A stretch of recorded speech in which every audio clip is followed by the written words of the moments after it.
Good evening mga kasortes kadik, mga kabisyo. Good evening, mayong gabi istanan. Kamusta ating Ash Wednesday, no? Sa mga kapatid natin na Kristiyano. Ngayon po ay nag-celebrate na ng Ash Wednesday po ngayon, no? Para sa mga Catholic Christian. Ito ay hudyat na magsisimula na rin ang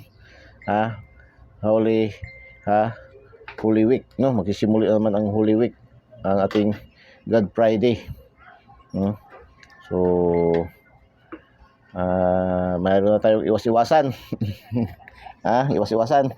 Siguro iwas-iwas doon sa pagtaya yung iba. Iwas-iwas sa pagtaya siguro yung iba, no? Puasasa. Yun lang. So today's update, pahabol tayo.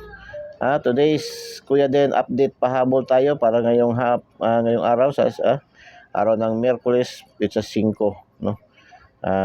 Pitsa 5. So update pahabol tayo mga kasortes kadik, mga kabisyo. Ito ang ating update pahabol, no? 767. Kung gusto kayo mag-double, 7 tayo, no? Double 7 all na kayo. 7 all, double 7 all.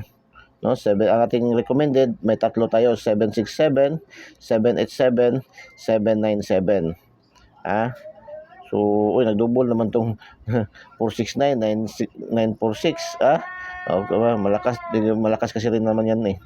So, 763. So, 763, 469, 946.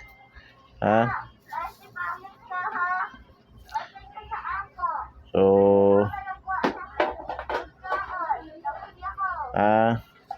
okay.